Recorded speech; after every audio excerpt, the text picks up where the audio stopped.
Keith Krach has spent his career creating and building technology businesses, most recently serving as the CEO and chairman of DocuSign, an electronic signature and digital transaction company. He credits most of his progress in life to having spent his youth working in his dad's machine shop in Cleveland, where he learned a lot from the boss. You know, when times got bad, we get down to 2 employees. It was just me and him. We would paint the walls, or clean out the toilets. We did all that stuff together. He taught me a lot about that perseverance. My dad taught me the reason why people follow you is because you're fun to be around. Assume positive intent. A stranger's just a friend you haven't met. That was my dad. And when it was time for college, the plan was to get a degree in engineering, return to the shop with his newfound knowledge, and help build a family business. His dream was always that he always said, go get your engineering degree, and then you can come back and we can build it to a really big company, maybe 10 or 15 people. So that was the dream. This was before Keith's staggering professional success, before the mastery, before the public recognition. The award goes to Keith Krach, DocuSign. That's Keith being recognized as Entrepreneur of the Year by Ernst & Young. Before all that, Keith was an eager teenager from Cleveland, heading into the unknown with a lot of heart and a determination to learn, traits that continued inviting him down not to be ignored paths away from Ohio. And he never went back to the machine shop as an employee, but the lessons learned there and at home have never left him. And then my mom, she was the extrovert. You could deny her logic, but you couldn't deny her passion. She was a gym and health teacher at a girls' Catholic school, and then she'd go across the street and coach the boys' 9th grade wrestling team. They had a very, very loving relationship, and I really learned also that it's a team sport. And my mom would give my dad so much encouragement, when it was tough times, and she would do extra teaching jobs and all that kind of stuff when it got tough. So it got modeled to me. Yeah. And then it got reinforced. And regardless of the resume, the objective achievements, what's especially compelling about Keith is the way he makes you feel. His ability to lift you out of your chair with his encouragements and his spirit, making you believe that you too may do something extraordinary with your time here. Here's Keith in conversation about his life and learnings and thoughts on leadership. Keith and I had this conversation at the end of 2018. First, I want to say, Keith, thank you for being on the show, for taking the time. I know you're a busy man, and so it means a lot that you're willing to meet with me. And I'm excited to share this with the world. Well, Ty, thanks so much for having me on the show. Maybe you could give us just a little run through of your professional background. Sure. Well, right now I'm the chairman of DocuSign, and I've been the CEO for many years. It's been a great 10-year run. I'll be stepping away from the chairmanship and the board in January. And then, prior to that, I was the chairman of the board of trustees at Purdue, where we hired Mitch Daniels, who's now probably one of the top presidents or the top president of all the universities in the U.S. And then I was also the international president of Sigma Chi, Ty, as you know, and that was a great opportunity to give back as we transformed the mission and the vision of Sigma Chi to leadership development. And then prior to that, a little over 20 years ago, I built a company called Ariba, where we created the business-to-business e-commerce business. We disrupted probably the oldest industry in the world, and now 1.3 trillion of commerce goes through the Ariba network on an annual basis. Wow. It's more than eBay, Amazon, and Alibaba combined. Wow. And then prior to that, I built an engineering automation company that enabled for the first time ever to optimize mechanical designs in real time. And it really, that created a whole new category in mechanical design synthesis. And we sold that company back in '95 to Parametric Technologies for about $500 million. And that technology now is used throughout the world. As a matter of fact, my son Steve uses it down at NASA. Building rockets. Building rockets. And then prior to that, I spent 10 years at General Motors, where I was a vice president there, and helped start and ran a robotics joint venture, which is called GM Fanuc, which is now the largest manufacturer of industrial robots in the world. Wow. And General Motors put me through Purdue Engineering School and Harvard Business School as well. Wow. But I really started my career with my dad. He had maybe max employment, 5 people in his machine shop, and I was a welder when I was age 12. Wow. So that's my business career. So that's anyway. cool. And where was the machine shop? It was in Cleveland, Ohio. Where you grew up? Right where I grew up. And yeah. what types of machines? Anything from punch presses, shears, drill presses, you name it. Wow. And we were very, very small suppliers for the automotive industry. Did he run a tight ship? He ran a tight ship, but he was not an engineer. And, his dream was always that he always said, go get your engineering degree, and then you can come back and we can build it to a really big company, maybe 10 or 15 people. So Yeah. That was the dream. That was your dream when you went to college? That was the dream. Yeah. So you went to Purdue, you studied engineering there. I did, yeah. And then when did you start with GM?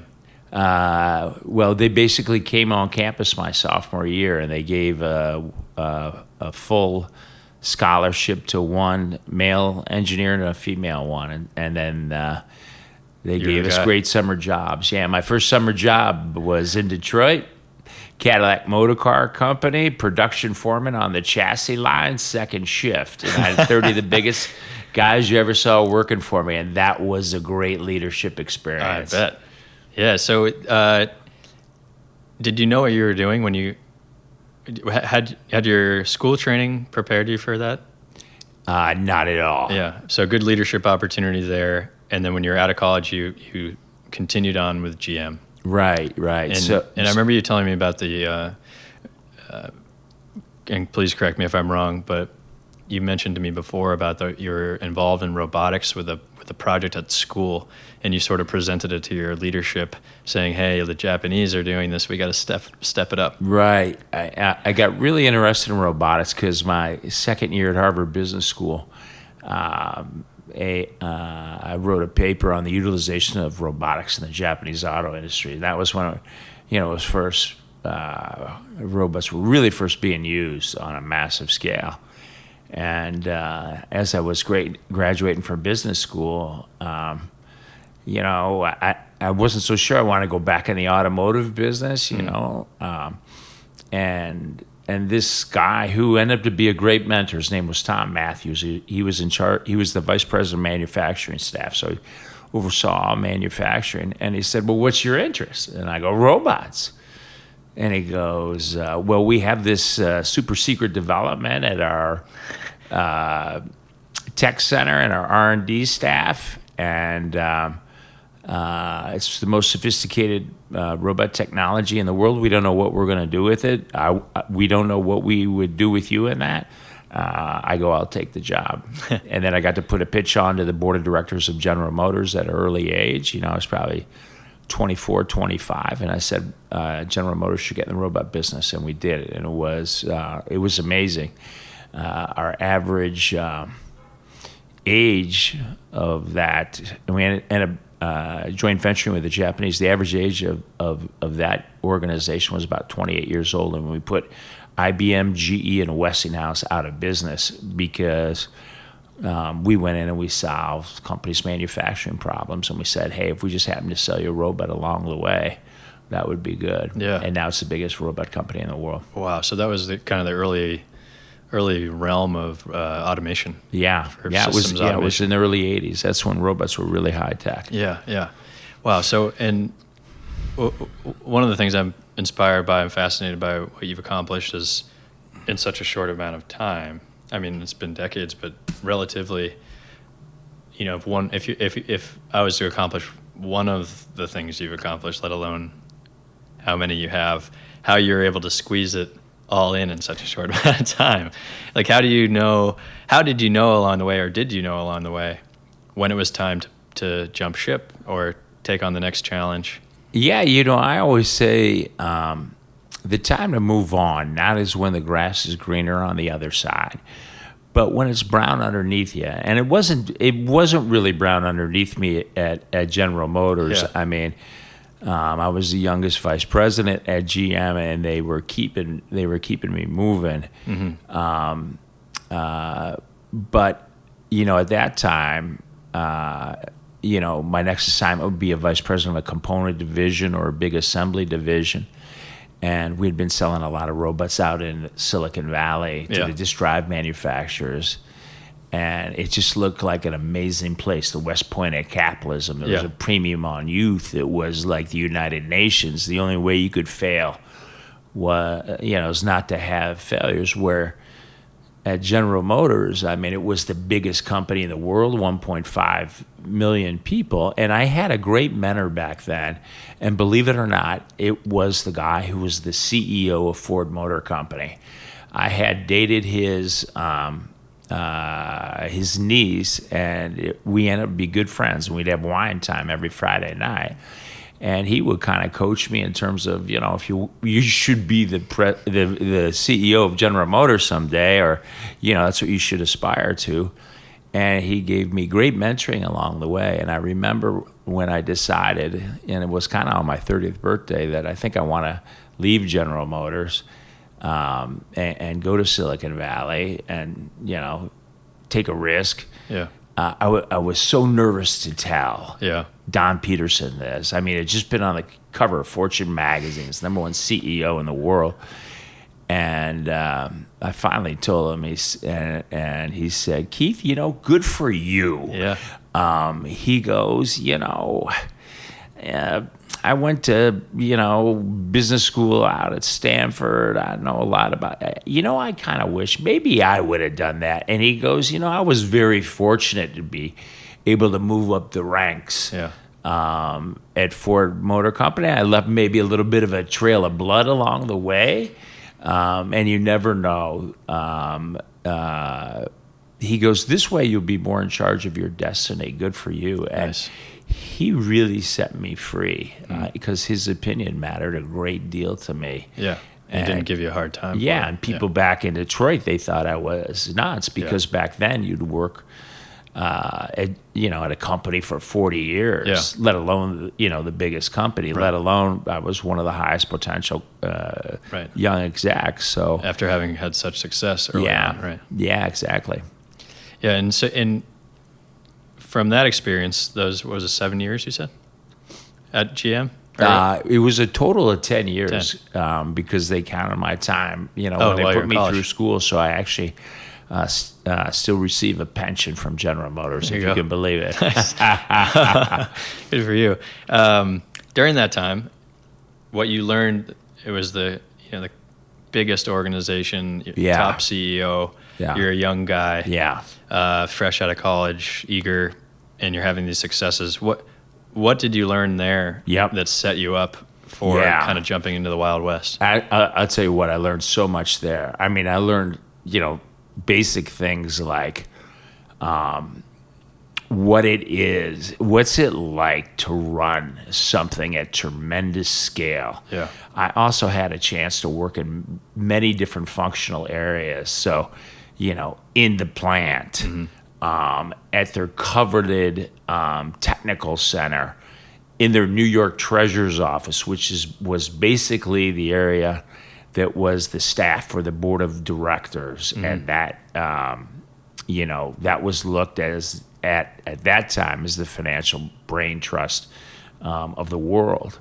So it was a whole host of experiences that I got a chance to learn, and I had some great mentorships along the way. I may not have realized they were mentors, but I now realize that anybody is a mentor. And I saw kind of like the reality, the good and the bad.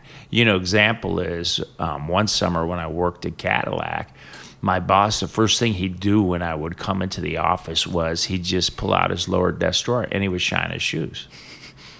And to me, that seemed like a colossal waste of time and something that you really shouldn't do on the company's time. Yeah.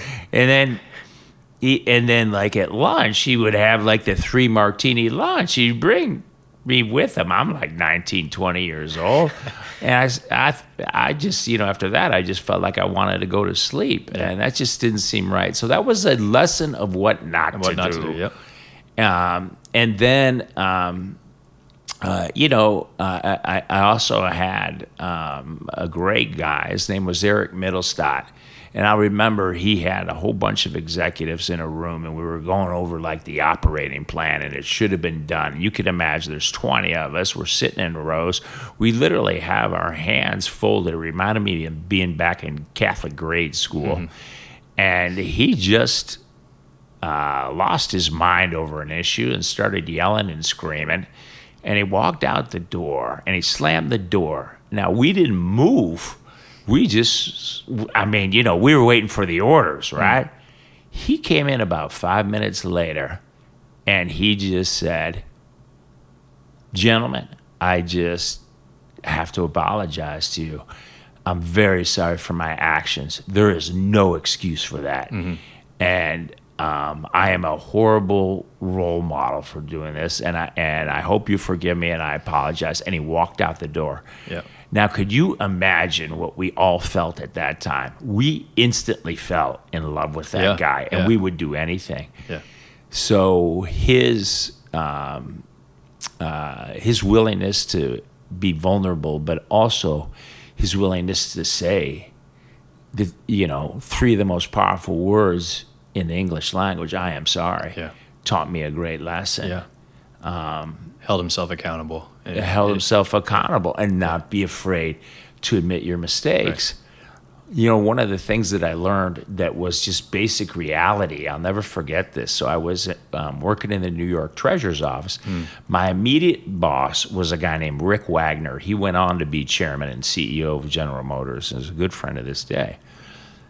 And, I was 23. He was probably about 28. He was another high potential guy.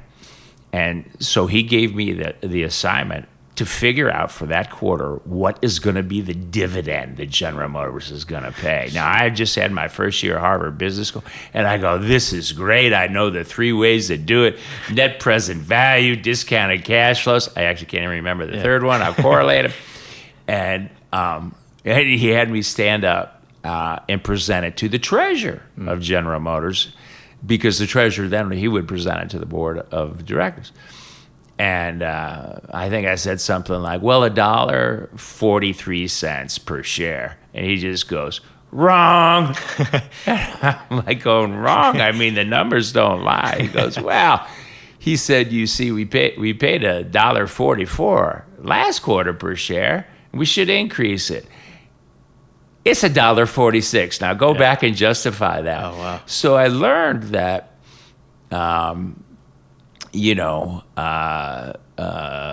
there's certain ways of doing things. And then I'll never forget the next assignment I had was I had to do the calculation on the top 10 CEOs in the world and their compensation, which is a complicated mathematical calculation, because you got to figure in like all this pension stuff and stock options and everything.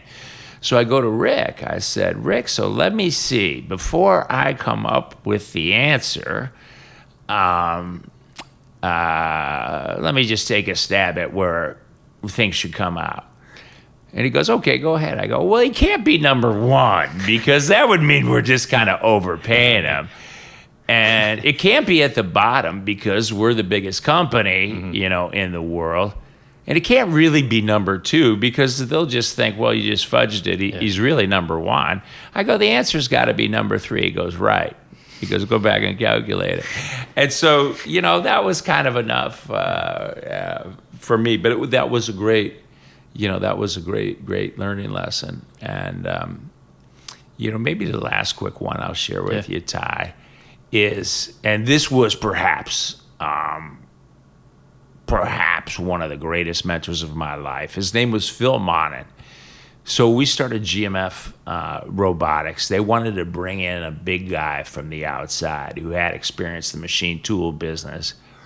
And he was a great leader. And he came on board. And at that time, I was just, pretty much the guy who started it and, the project engineer and all that. And he didn't talk to me for the first 2 weeks. And then all of a sudden the secretary said, do you have a resume? And so I said, yeah. He goes, Mr. Monin would like your resume. He'd like to meet with you this afternoon. So I go into his office all nervous. And he looks at my resume and he goes, let's see this. Engineering at Purdue, Harvard Business School. Wow, this is impressive. And I start like sitting up in my chair. And then all of a sudden he just rips it up, throws it in the air like confetti. And he goes, the shit I'm about ready to teach you is not written in a book. Nice. And he goes, I'll tell you what. If you commit to me for the next 4 years that you will stay with me and do what I say within reason, then I will give you 20 years experience. And he sticks his hand out. I shake his hand immediately. Yeah. I go, this sounds like the greatest deal. He goes, great. Yeah. All right, we have tickets. We're leaving tomorrow on a 2-week trip. We're going to go fire about 20 distributors. I'll teach you how to do that. Now, here's my presentation. I want you to put it in a tabletop format. We leave tomorrow at 6 in the morning. I mean, I went home. I went to the drugstore, got colored pencils. I made the nicest tabletop presentation ever. And, he did the first 3 firings. Yeah. And then he goes, all right, let's kind of do it together. We did together the next 3. And then I fired the next few guys, which was, first of all, to learn how to fire distributors is it kind of turns you into a man kind of thing. But what I learned is, this guy was going to teach me a ton of stuff, and he did, and I never met a guy, and he didn't have any kind of fancy schooling or anything like that, but here was a guy who could close his eyes and hit the bullseye every time. He was a great instinctive guy, and he really did teach me everything he knew. Now, what happened was, and probably the reason why I got a shortcut to being a vice president of General Motors, is after 2 years, I'm doing an offsite at my house with my team, and he's there. And he goes, come here. And he takes me in the kitchen. And he goes, hey, I'm leaving. I'm going out to Silicon Valley. And I'm like, no, you're not. It's only been 2 years. It hasn't been 4 years. And all of a sudden he pulls out a contract that shows he bought a house in Cupertino. And I go, you're really gone? He goes, yeah, I'm really gone. And I go, well, what about the other 2 years? I still have 10 more years to learn from you.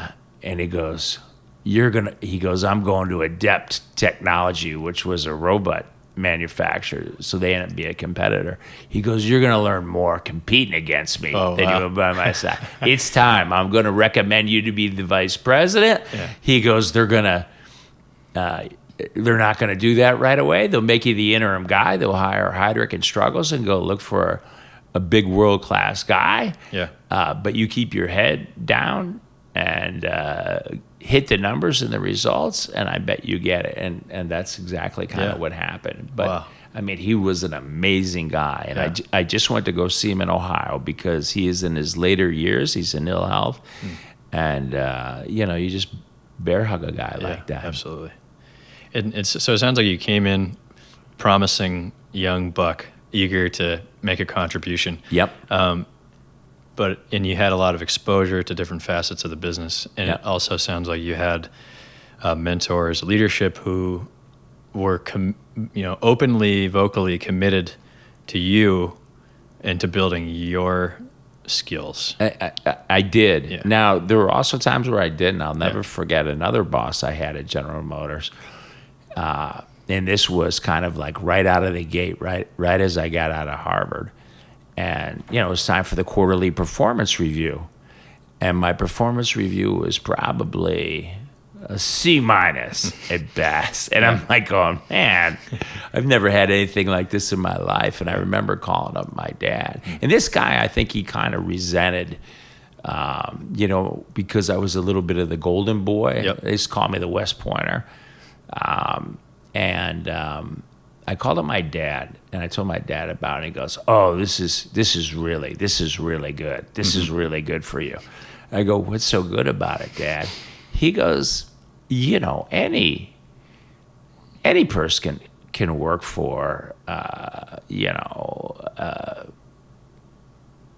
good boss." He goes, "But it takes a great person to work for a not so good boss." Yeah. So you can learn from this, and you also learn what not to do. Right.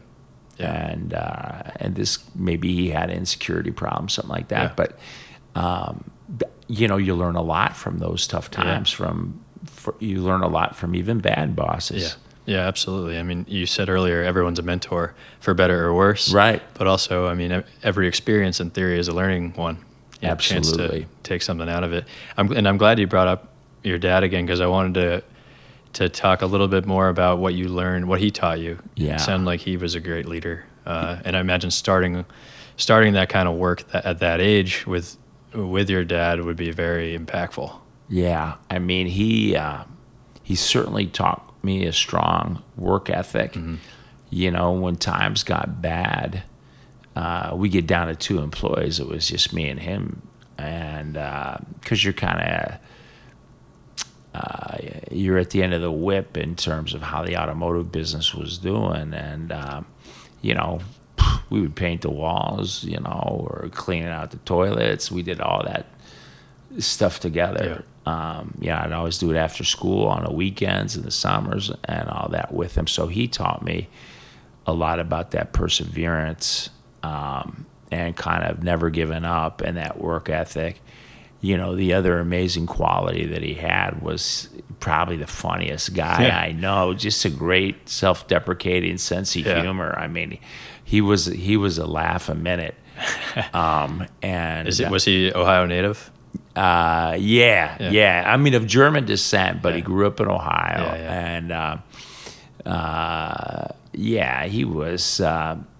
And he was a man of his word, super high integrity, never let anybody pick up the bill, even though, we didn't have a lot of means and all that. So he was just steadfast in that. And he also was probably an introvert, for as funny as he was. And then my mom was the opposite. She was the extrovert. You could deny her logic, but you couldn't deny her passion. She was a gym and health teacher at a girls' Catholic school, and then she'd go across the street and coach the boys' 9th grade wrestling team. Wow. She was the one when we were playing football. She would yell out from the stands, "Keith, kill him!" You just can't do that anymore. They take you away in a straitjacket. Yeah. And they had a very, very loving relationship, and I really learned also that it's a team sport. Yeah.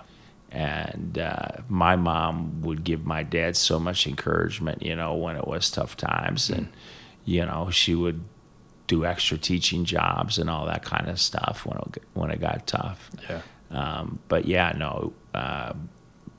My dad taught me perhaps one of the most the reason why people follow you is because you're fun to be around. I mean, think about it. Yeah. Who are the great leaders? People who just love to follow, right? It's because they're fun to be around, and he was fun to be around. Yeah, a sense of humor. Self-deprecating sense of humor. Yeah. Good with people. And a wide range of people. I remember once I go, "Dad, everybody loves you. Why does everybody love you?" He goes, "When you're with the Pope, you drink." Or no, excuse me, I got that wrong. When you're with the Pope, you pray. When you're with a drunk at your drink, anything in between goes, but always be yourself. Yeah. So it was his way of saying have range with integrity. Yeah, open-minded. Open-minded. Assume positive intent. Yeah. You know, a stranger's just a friend you haven't met. Yeah. That was my dad. I love it. Yeah, sounds like a great guy. Yeah. And thanks for sharing that. So as you're moving along now throughout your career, you've built a lot of teams. You've built companies, you've built teams, you have a passion for building people up and developing groups of people to be successul. So I'd love to dig into that a little bit more about sort of your outlook when you're starting something new, and what you look for in your collaborators. Yeah. And you know, that passion began, even though I was studying engineering at Purdue, at our fraternity, Sigma Chi fraternity. That's what really gave me the passion for leadership, because you get a lot of chances to do that in a safe environment. And my wife Meta says you're always trying to duplicate that Sigma Chi experience you had back at Purdue, because it was a cross between a family, a team, but we had some serious goals and we were on a noble mission. Yeah. So yeah, I love building high performance teams. That's the number one job of a CEO. I also love taking something from nothing and having it achieve escape velocity, and something that's a noble cause, and mobilizing people and unifying people for a noble cause that will have a far-reaching impact. And I guess, you know, you would call that transformational leadership. And that's, you know, in essence, that's my vocation and my avocation. Transformational leadership. Transformational leadership, yeah. And tell me more about that. So if you look at transformational leadership, you know, and the definition I always use is transformational leader challenges the status quo, mobilizes and empowers people to achieve that noble cause with a profound and far-reaching impact. And, you know, maybe to contrast that with another leadership style, which I would call a transactional leader. A transactional leader typically is somebody that has a more short-term focus. They don't challenge the system. Maybe they're more of a maintenance manager. Maybe sometimes they're a one-man show. Perhaps sometimes they waste a lot of time on minutia or politics, or short-sightedness. You know, on the petty things. And you know, a transformational leader will leave a long lasting impact, and that noble mission is important, you know. And I particularly experienced that here in Silicon Valley, where the companies I've built, there's been tremendous wealth creation.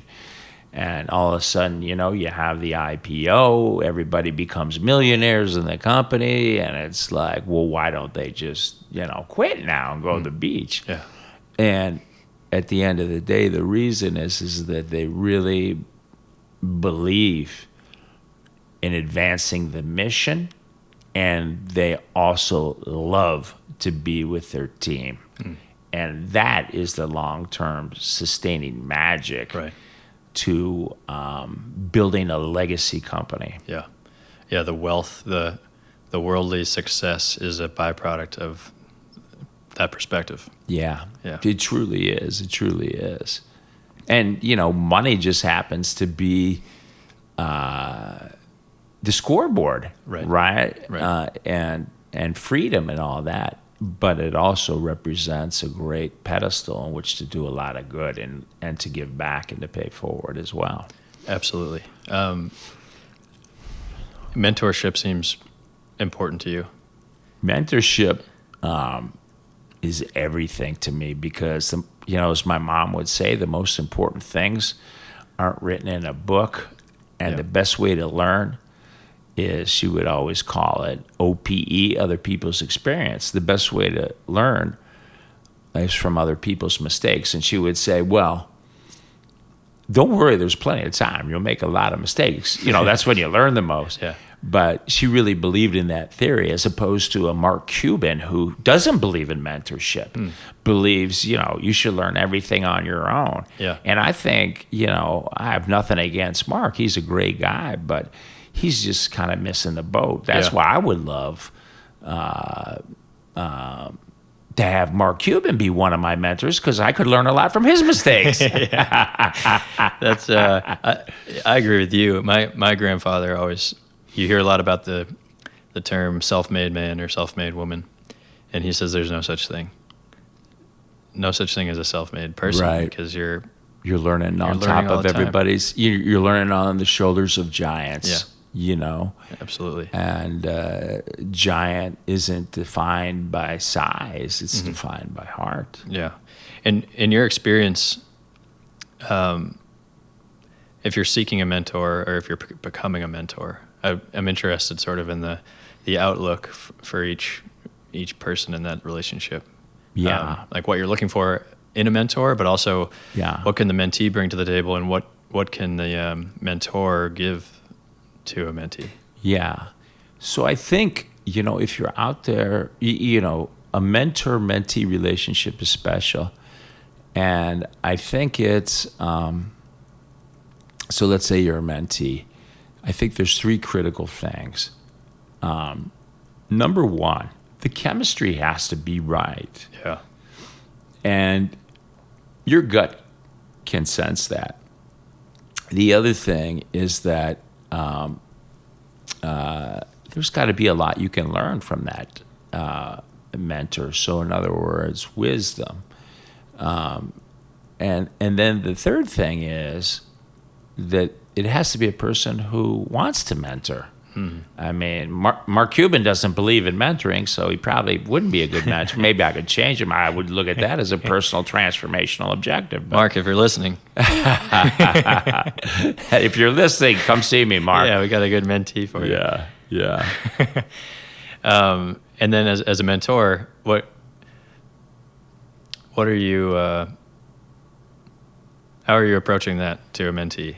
Yeah. Are you challenging them? Do you expect them to come to the table with specific questions, or? Yeah. Well, I think probably absolutely. So, if you think about it, mentors like to deal with specifics. It's kind of like, give me the problem Yeah.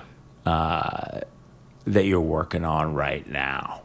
Or after you get to know them a while, it's like, ask them, what do you think my blind spots are? That's one of the key roles of a mentor, is helping their mentee with their blind spots. Yeah.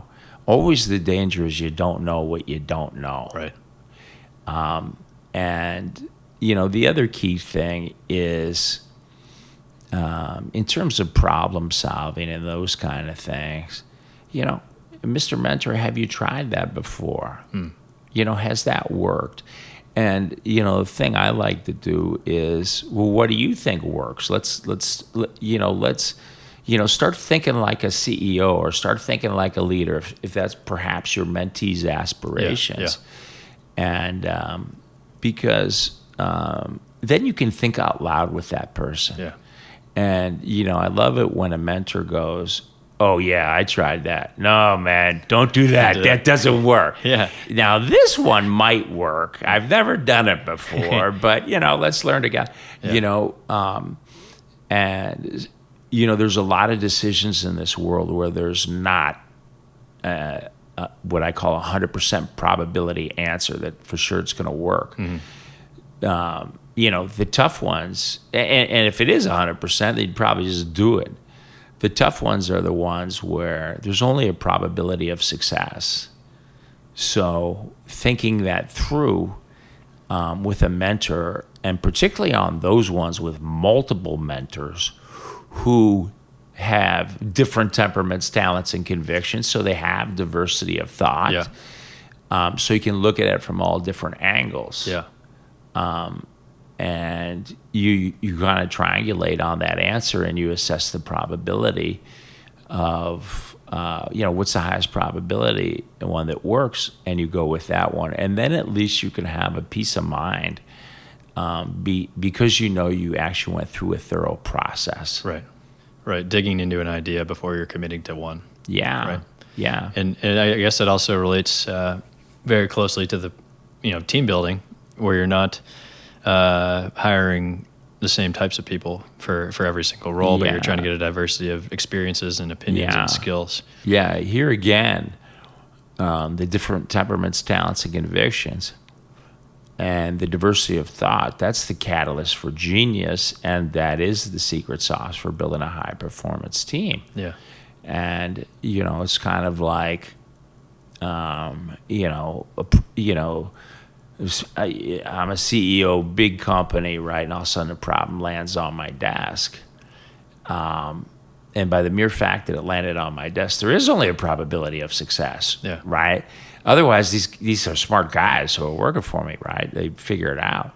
So what do? We assemble a diverse team around you of different experts, look at it from different angles. You ask them, their opinion.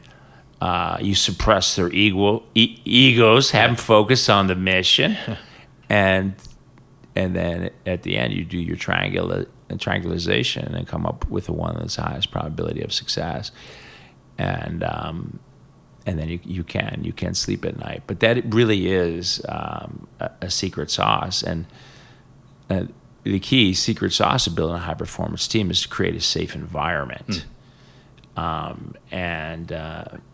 because I think we've all been in situations where it's not a safe environment.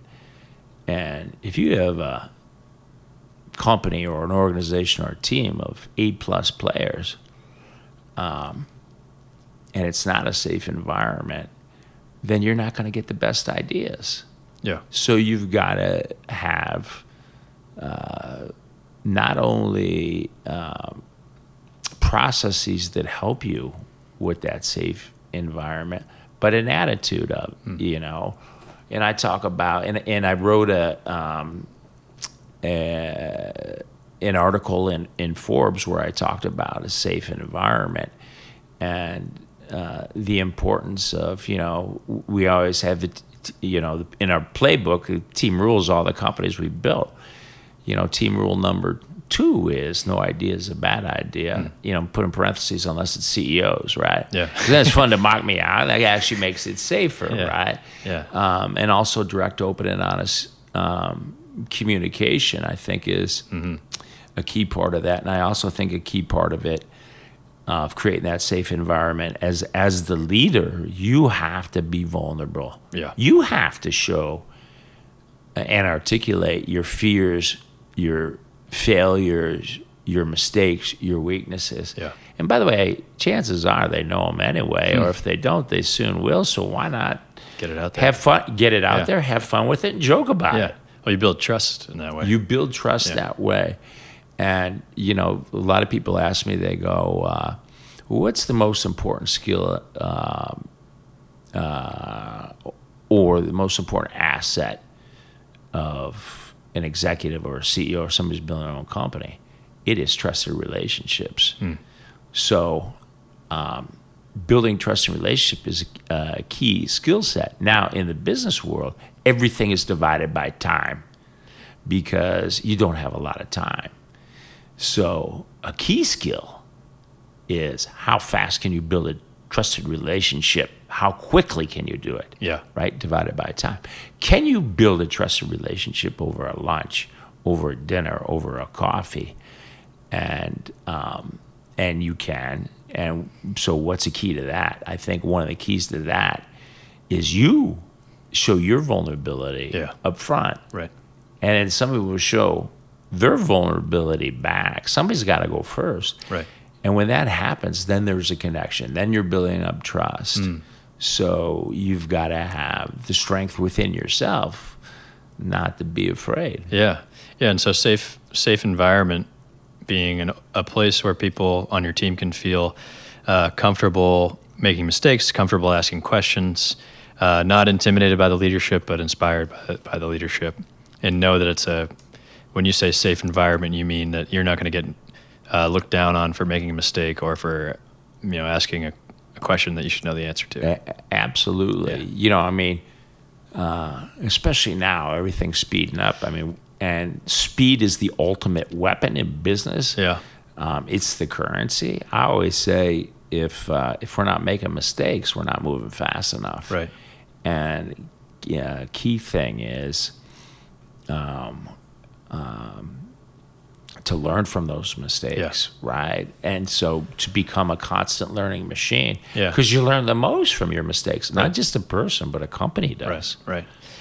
It's refreshing to hear that, because a lot of the discussion or a lot of the outlook in businesses or politics is to trust no one. Right. And that obviously breeds a much different energy than being vulnerable and expecting to be able to trust someone before you decide that you can't trust them. It really does. And if you think about, and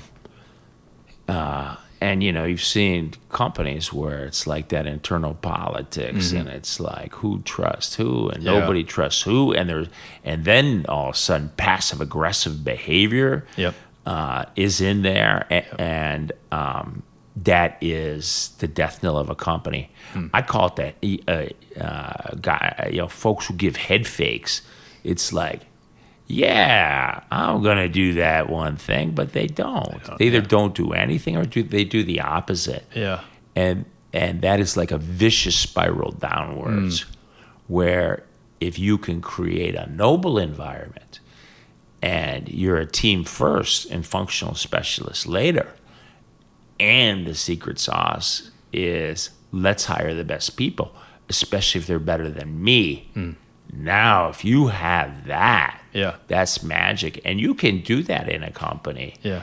And when you see that, you tell that story over and over and over again. So it gets inculcated into the history, to the tradition. Yeah.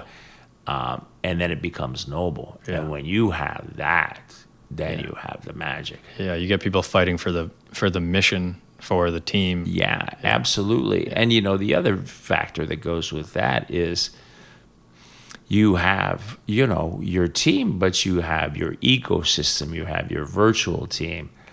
And I think leadership principle 101 is people support, they help create. Yeah.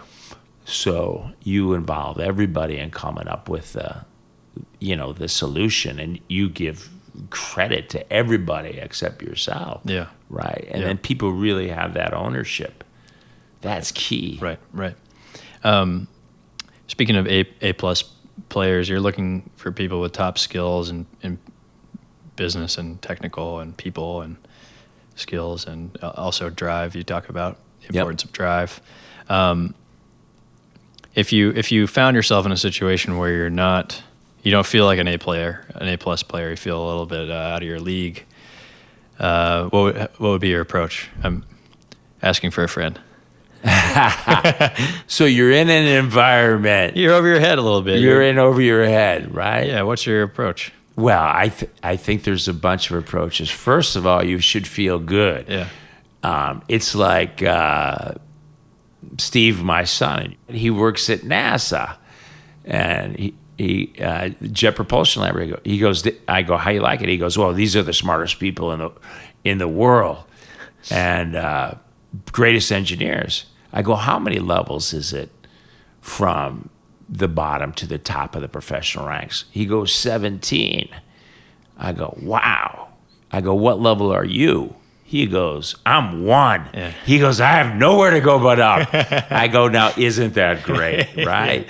And you can learn so much from those people around you. So first of all, don't panic. Yeah. Be thankful. Mm-hmm. I think second of all is, do like what I did when I was in over my head, on that as a production foreman. I had no idea what to do. I approached the guy who was the natural leader, who just happened to be the biggest guy. Yeah. And I asked for his help, and I was vulnerable with him. Right. I think that is key. I think the other thing is that, well, let's see, why do you feel like maybe you can't keep up with these people? Is it something that because they have more knowledge than you, they're smarter than you? Well, if that's the case, I think working harder is a stronger characteristic than just having that raw intelligence. Yeah. You see a lot of lazy, smart people, and so that's that's kind of a factor of what I call the adversity quotient. I always call it the IQ, right? Your intelligence, your EQ, how good you are with people, and add those two things up, and then multiply times the AQ, and AQ is adversity quotient. So when the stuff hits the fan, are you at your best? Can you make, when the world hands you a bag of sour lemons, can you make sweet lemonade out of that? Can you, when you're on the 2-yard line and it is the toughest going, it's at the end of that project, and it's like, oh my God, can you punch it over the goal line? So it's the perseverance, grit, determination, I think, at the end that really separates the good from the great. So, don't throw in the towel. So, I think so. And the beautiful thing there is that's in your control. It's under your control. Yeah. And by the way, and yes, and, that's another thing, too, is that, I believe in the serenity prayer, right? Yeah. I mean, it is like things are outside of your control. Grant me the serenity, right? Yeah. And things that I can change, grant me the courage, but grant me the wisdom to know the difference. And so, because your attitude is everything. So try never to let yourself get down or your attitude get down if there's things outside of your control. Yeah. And I always say, don't get too high on the highs or too low on the lows, right? Yeah. Yeah. And you've talked about courage before and sort of spreading that within your organizations. And I look at that. My take on that would be that means, looking for ways to take on more responsibilities. Right. Pursuing challenges. Yep.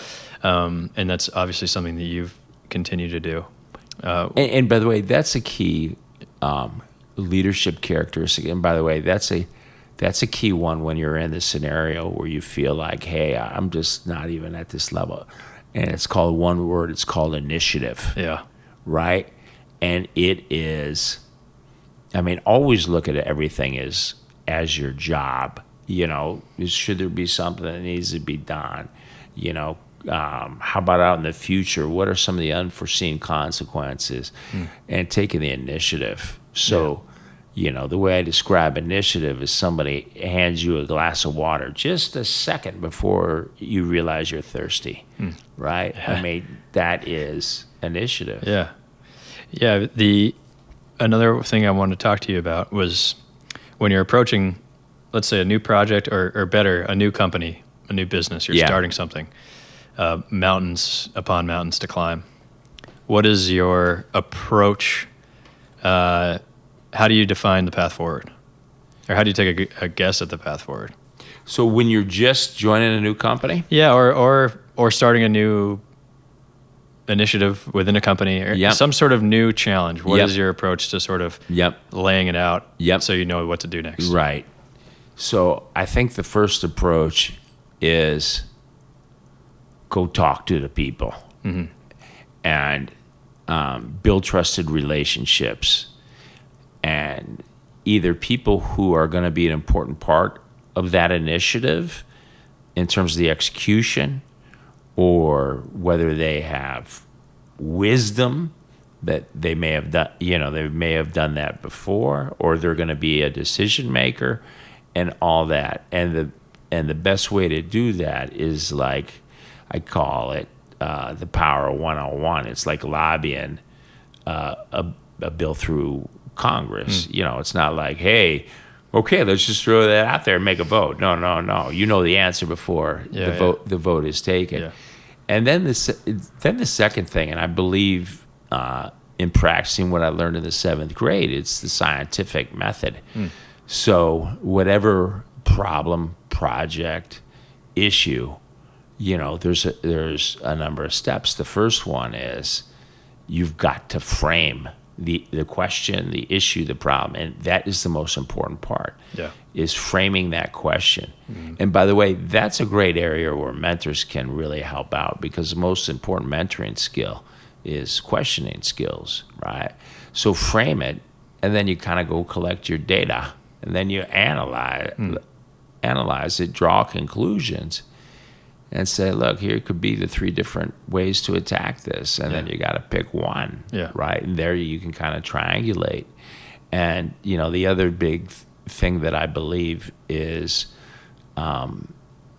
particularly where speed is an issue, it takes a long time when you're starting with a blank sheet of paper. So I always tell everybody, go do a straw man. And a straw man is, gun to your head, what do you think the answer is? Or how would you attack this? Or what's the business model? And then say, here's my straw man. Now, I have no pride of authorship. Either accept it, modify it, or throw it out and start anew. Yeah. By the way, always what happens is it gets modified anyway. But to start that thinking process, and by the way, that's initiative. Yeah, I was going to say. Right? So if you're working for somebody and it's like, well, I see a problem coming up, don't give them the problem, give them the solution. Yeah. Guys come like that. It's like, no, don't throw the monkey on my shoulders. Right. I'm going to throw it right back at you. Right? Show me you're a strong man. Yeah. And by the way, it's good practice. Yeah, sure. And which makes me want to talk more about also, let's say you define your goal, you've done the strong man, you've talked to your people, you sort of know what your approach is going to be. And by the way, the key part of that is that you've talked to so many people, they believe it's their idea. They believe it's their straw man. Yeah. Everybody gets a bite at that apple. Sure. Okay, keep going. Yeah, so I was going to say is this is something you've had to do for a long time, and I'm fascinated by, is the ability to create a vision, create entire business categories as you've done, build teams over years and years, and following a vision how do you balance that kind of bird's eye view, forward-looking outlook, eye on the prize mentality, pie in the sky goal, with the day-to-day, the grind, the potential exhaustion of the day-to-day? Right. Well, I think, and the concept we've always used, and by the way, this is true whether I was chairman of the board of trustees at Purdue or being a grand counsel Simplified or running companies, is we use the playbook where you kind of do top down, right? And the playbook is the vision, the mission, the values, the team rules, long-term goals, strategy, the operationalized aspects of it, all boiled down to execution. Look at it as an inverted pyramid. Yeah. Okay?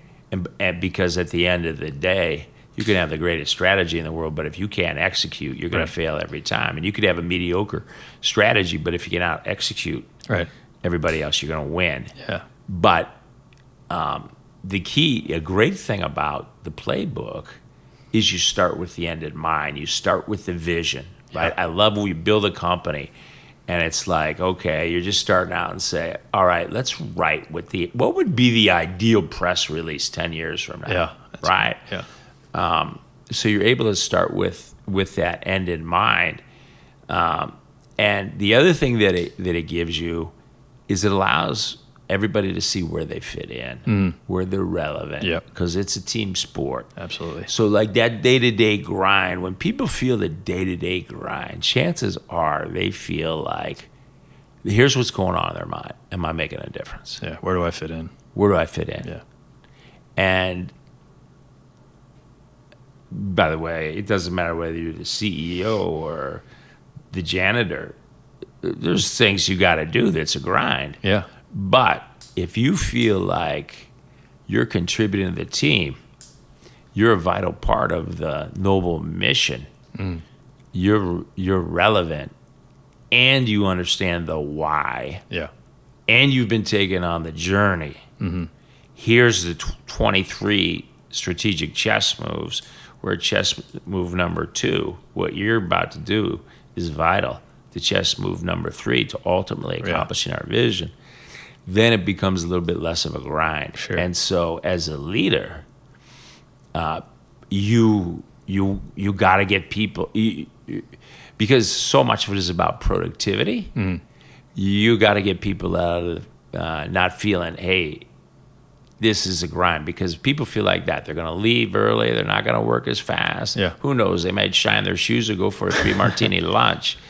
And so you got to take them on the journey. So important thing for a leader is when there's a assignment, a project, a responsibility, an initiative, is to clearly explain the why. Yeah. Right. And keep reminding of the why. And keep reminding them of why. A leader has to be super repetitive. Yeah. And super consistent.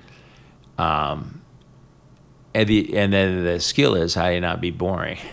Yeah. But your message is the same, and you do it with examples and stories and all that, right? And you reward initiative. You absolutely do. And by the way, just telling somebody how much you appreciate them. Yeah. And thank them, and be as specific as you can, and call them out in a crowd. That's worth more than all the money in the world. Yeah, yeah. One thing that I'm fascinated by, and you've obviously had a great success, worldly success, but regardless of that, just as important and interesting, regardless of what the objective outcome has been, is your ability that I've observed to lift people up, to light a spark, to, I guess, inspire. And what a trait, what an incredible gift that you bring to the table. Can you tell me more? Where does that come from, or is that something you've built over the years, or is it natural? Well, I think it's.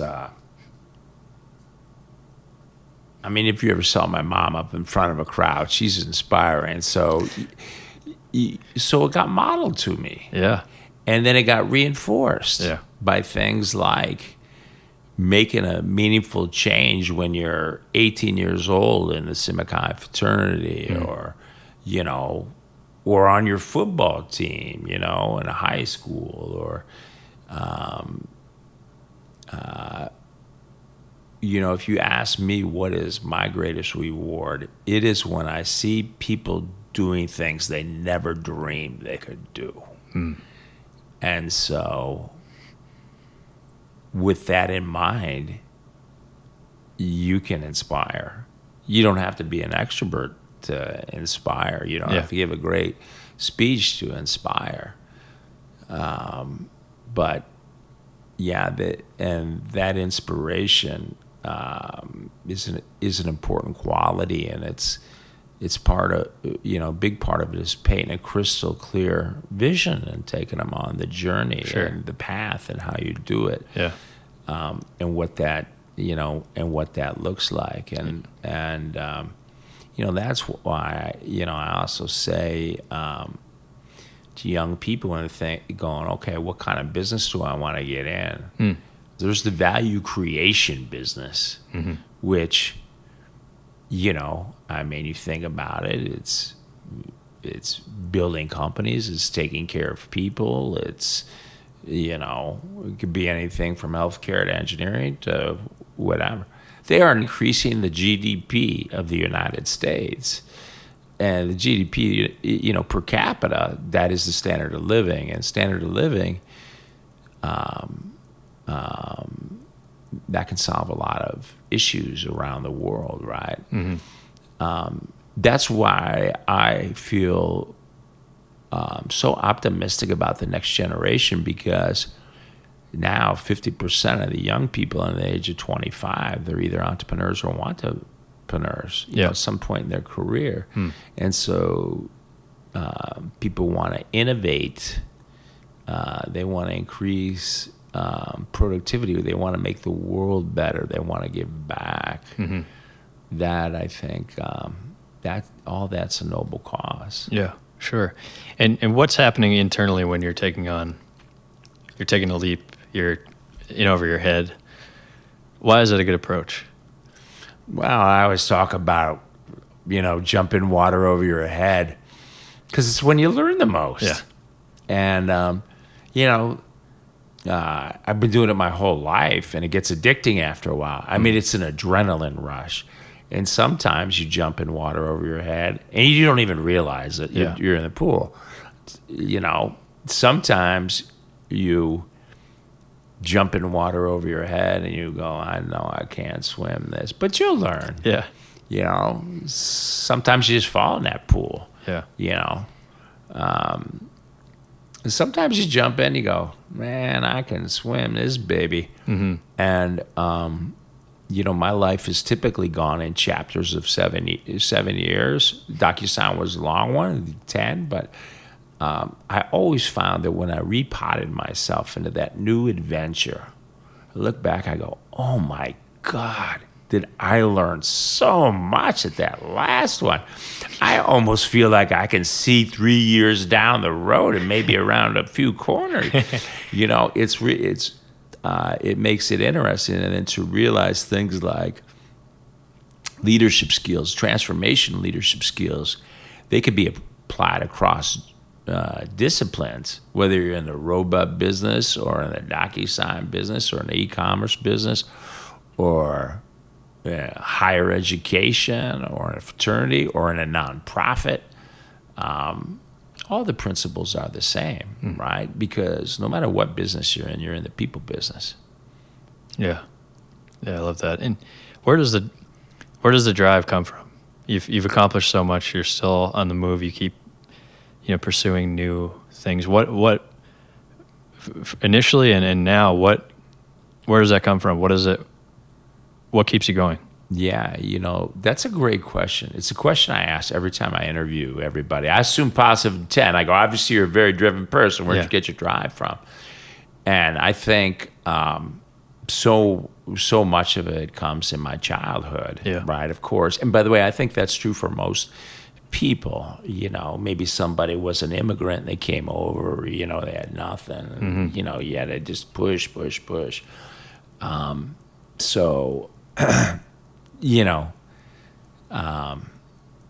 I think so much of it was that, and working with, my father during the tough times, and also seeing, I'm very driven when it comes to my family and love and all that, because I saw what a great relationship that they had and what great parents they are. So I think a lot of the drive comes from that early childhood, and sometimes drive comes from, I've had times where it's like, man, I just totally fell on my face in a previous adventure, and it's like,